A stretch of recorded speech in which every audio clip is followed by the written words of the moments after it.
What's up, everybody? Thank you again for tuning in to the Sunday Eenin podcast. I've been away for like a week, almost 10 days, and with good reason. You guys know I'm from Florida, and my state was, ravished by Hurricane Irma, and it kind of put some priorities in place. So the podcast seemed a little bit less important during, a terrible hurricane.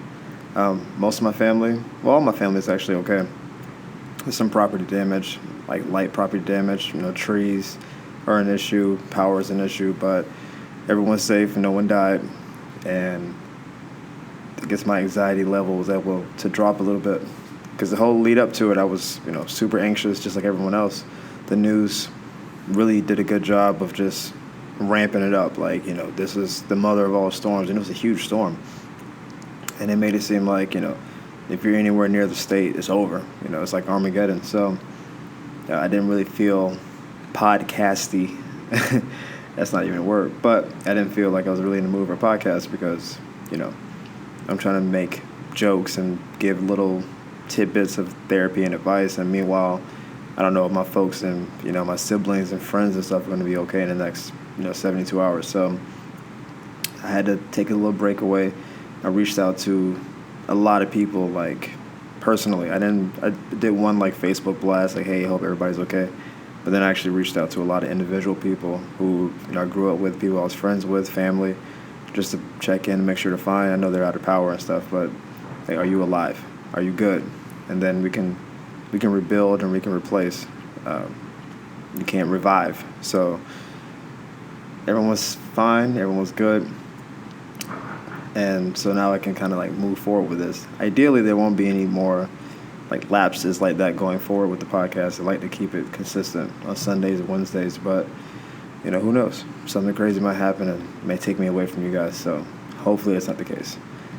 I kind of wanted to change this week up a little bit because I've been thinking a lot, and I think the hurricane kind of sparked this, but instead of just answering someone else's questions, I'm going to riff a little bit, which means this may be a little shorter than a normal podcast would be. But the idea of losing something, focusing your brain, came to my mind during this whole ordeal. Like the idea of, I don't know, losing a friend or, a family member or, that kind of thing. And why all of a sudden people I haven't probably spoken to that much in the last 6 months to a year. Now in like a 2 or 3 day span, we talk 5 or 6 times. And we catch up on life. Hey, how you doing? Oh, I had a baby. Oh, cool. I didn't know. Like, when did that happen? Oh, you still work at the job? No, I've been quit. Did you? And you don't really know the day-to-day operations, and nor should you. I mean, if you have a lot of friends and I live in California, I'm 3,000 miles away. I'm not sure there's any reason I should know, like, the day-to-day operations of somebody. But the idea that when they could be in danger and something could happen where I could lose them, all of a sudden it was like, now that relationship's way more cherished and way more important. And it was the question I really had was why does it have to get to that point? And this is kind of hypothetical because we all experience it, but we know this the adage, was it distance makes the heart want more or something? I don't know, I messed it up. Something to that effect where, distance makes you want something more, or you never know what you have until it's gone, right? That's one of those old things. And you would think that with years and years of knowledge and wisdom from older people, that each passing generation would be more aware of this phenomenon or whatever. And I don't know if we are. I think we're almost the same, if not further removed than previous generations. Maybe because we have more stimulation, more internet, more distance between us that we don't cherish anything as much. But it kind of put me in a weird space. Because I try to, not fall into the trap of, not really reaching out to people and not being communicative and that kind of thing. I try not to do that. So I periodically would just go through my friends list and say, oh, I haven't talked to that person in a while. And I'll just reach out, hey, you good? And then we'll do like 6 to 8 texts back and forth. And then I may not talk to them for 2 or 3 months, but at least, you're kind of keeping some communication. But I realized there was people I haven't reached out to in almost a year, and I was like, man, I'm really, really dropping the ball here. And I was wondering if there was a way you can maximize that feeling, like that urgency of trying to get to know somebody or trying to get to stay connected to someone.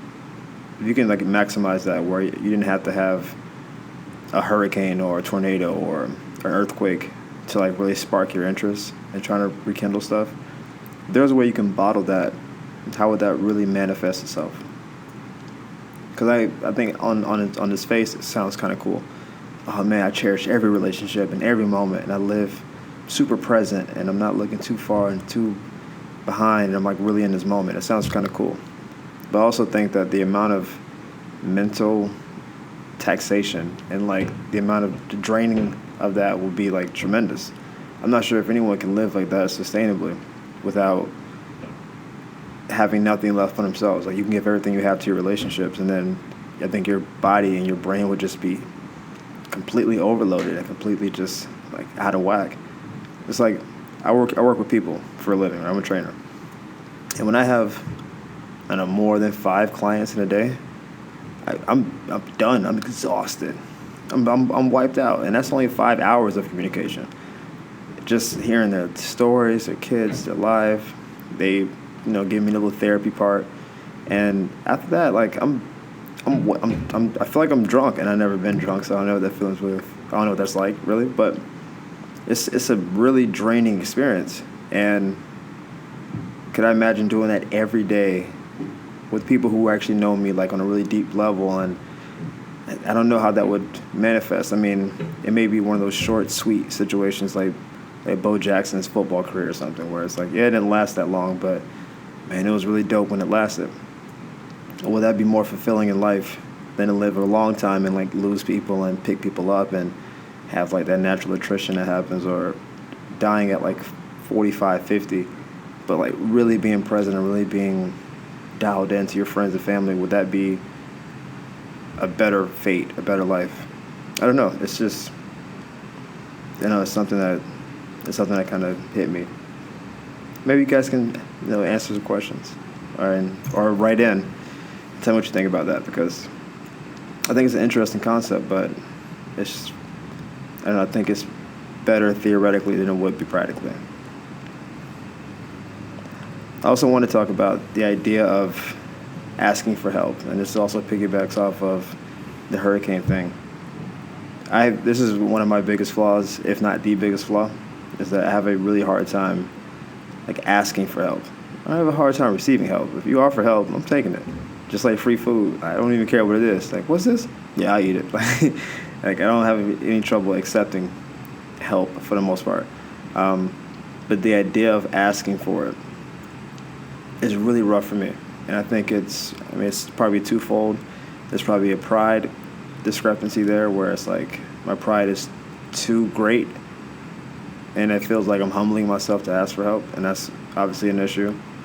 And I think part of it is like the satisfaction I get from not asking for help and then accomplishing something is tremendous. Where something seems like improbable or really hard, and you probably should get help and you don't, and you just work your way through it, and when you come out the other side, it came out the way you kind of wanted it to, but you did it your own way. Like that satisfaction, I think, is more so than if someone helps you and you came out on it. So for me, I think it's more the pride thing, though. Like it really, things have to be typically pretty dire, or at least like past my like normal threshold for me to like really reach out for someone for help. That's typically how it goes for me, and that's probably not the best thing in the world. Obviously, I think it's a flaw, so I'm aware of that part of it. But how do you get over that? And I think that's something I think it's a daily struggle. And it's easy like during a natural disaster like Houston or like Florida, where if your house is flipped over, or if your money's out of whack and you say, hey, can you guys help me rebuild? That's not, I don't think that's humbling yourself. I think that's life humbling you. And then you seem like the only option you have is to like reach out for help. And that's an easy thing to do. But like, how do you reach out for help when you're just going through like day-to-day struggles? And you don't want to necessarily burden people with your struggle, but you probably need more help than you can help yourself. It's a weird it's a weird little position to be in. Like I recently had to like reach out to my dad for help, and I don't like the idea of it, even though like he's a parent. That's I guess kind of what their job is on some level.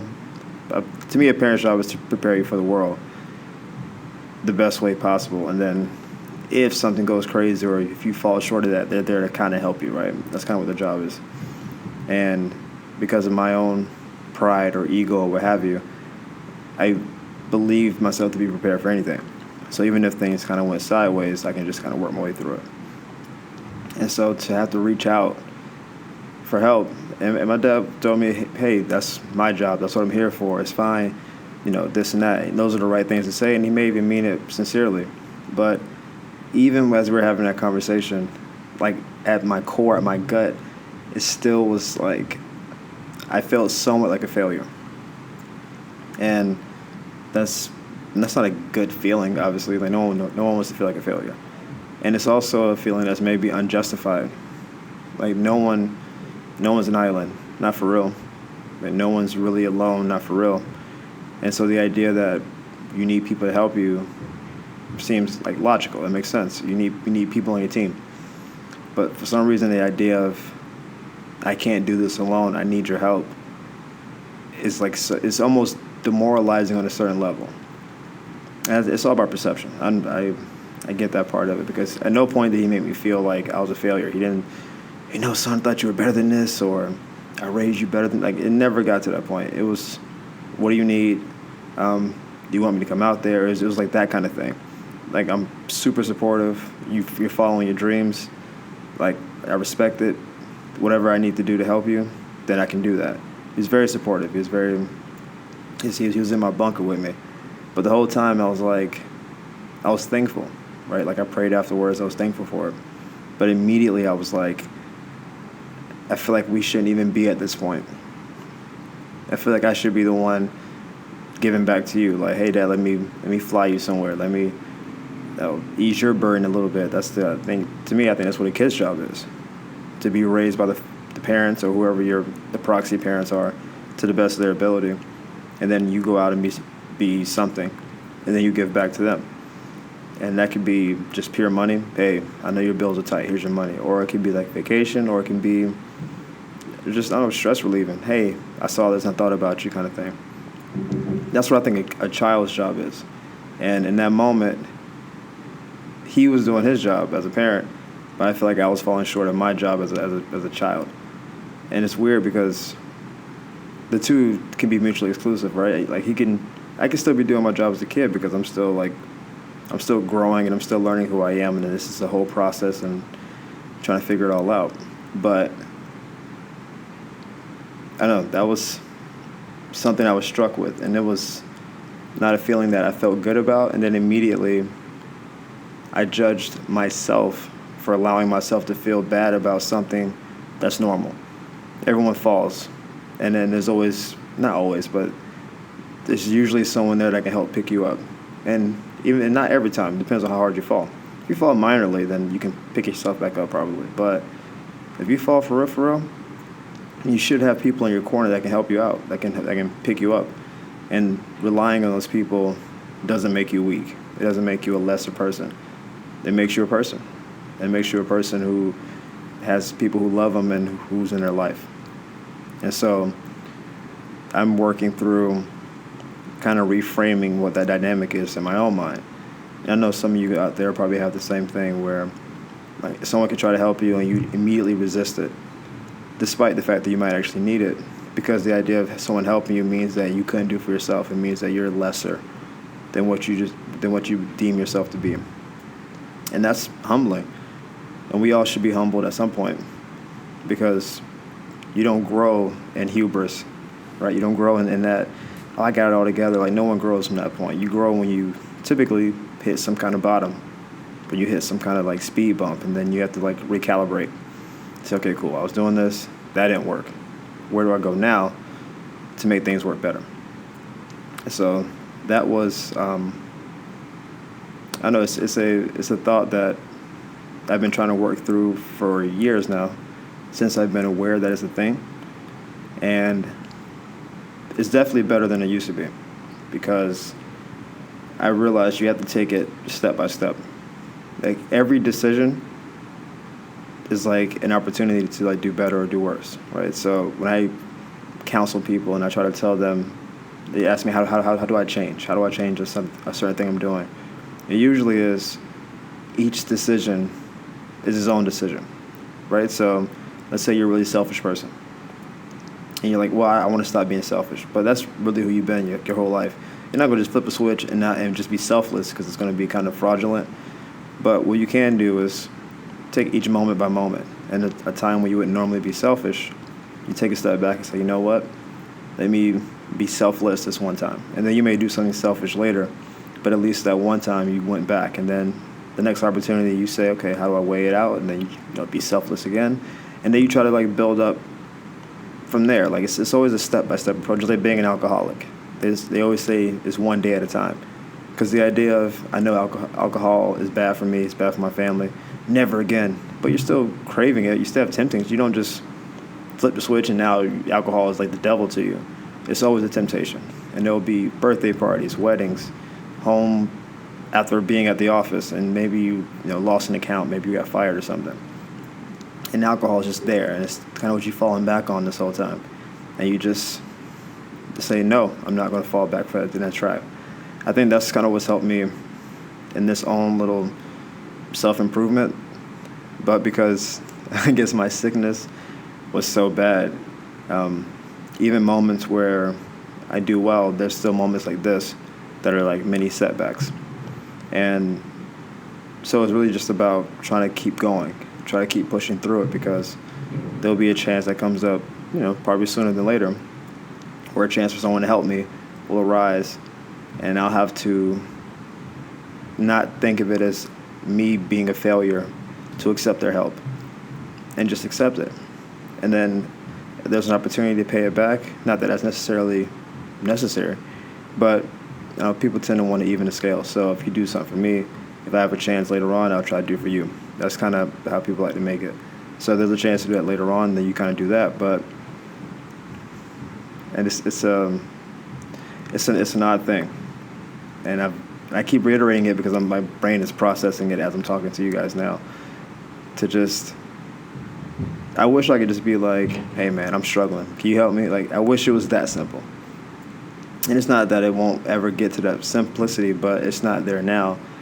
And even at my best version of myself, maybe I'll never fully get to that point, because it allows me to keep my edge and allows me to work through some stuff alone that maybe I can solve alone. But it can definitely be better than what it is.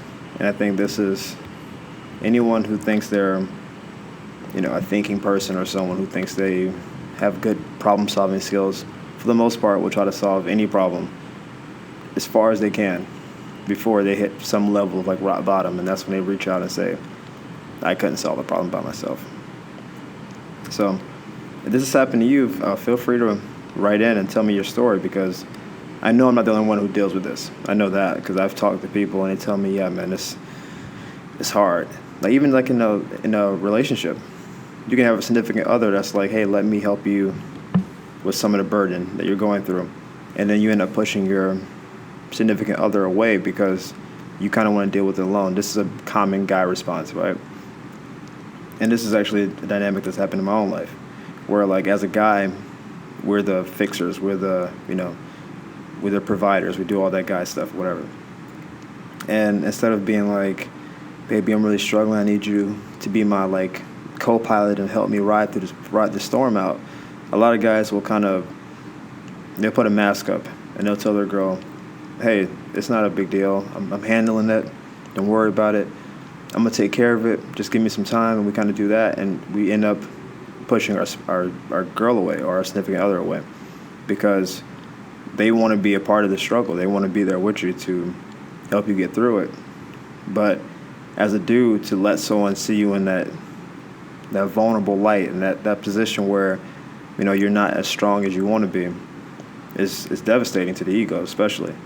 But it seems like your functional guy thing of having it together and being the rock and providing, it's like the shaken, right? The rock is shaken. And when that's the case, then, it can undercut the relationship because you feel like you're less of what you're supposed to be. And then if you feel like you're less than what you're supposed to be, then now it's an internal thing going on. Now your, internal thing is all off, and then that manifests itself externally, and then you kind of get resentful, and then they get resentful, and they feel like you're being pushed away, and you're just trying to like man through it, which is the thing. I'm just gonna man my way through it, and it can be problematic. So it's definitely an issue that I can't say it's more guys than girls, 'cause I know women deal with this as well, but I think if I had to guess, I haven't done the research on it, I would think that more men have this issue of like excessive pride and a lack of vulnerability and a lack of, I guess, perspective and respect to being helped, because we're taught, I guess, socially to be strong all the time and be the man and like work through it and bootstraps, pull yourself up and that kind of thing. And I think there's a value in that way of thinking, but I also think it's a double-edged sword. Because the other side of it is, if you can't pull yourself up by your bootstraps, then you're not really a man, or you're not being manly. And then that has tremendous repercussions, self-esteem wise and relational wise, and I don't know, it could spiral all the way down to like some kind of suicide if it gets to the point where you feel like, if I'm not a man, what am I? And then, where do I go from here? It got kind of extreme at the end. I'm sorry it got so weird towards the end. I was kind of riffing for a little bit and I was going. And it got to a really kind of dark place at the end. But I guess to wrap it all up, as much as I'm trying to help people with this podcast, I'm also someone who needs help. And I'm working through my own thing. I think that's what makes this kind of thing work. Because we all need help. We all need someone to listen or someone to like bounce ideas off of. And I guess today you guys were my sounding board. I didn't have me on the other side to talk through, but this felt good. And if you guys have any more comments, you can obviously hit me up, social media, at Sexy Comedy on Instagram and Twitter, and Chris Kane on Facebook. But that is the end of this podcast for today. Sorry again, guys, for being away for a little bit, but I'm back in the swing of it, and hopefully I don't leave y'all no time soon. Thank y'all for listening, and I hope you tell your friends and folks. I'm also on SoundCloud. I don't know if I mentioned, I'm also on SoundCloud at Sexy Comedy. So any of the previous podcasts you've missed before, they're up there. The Sunday Eenin podcast and obviously the Unofficial Therapy normal podcasts are up there. So please check it out. Tell your friends. Subscribe, I think you can do. I don't know about subscribing, but if you can, do that. Please do. And I'll see you guys next time. Peace.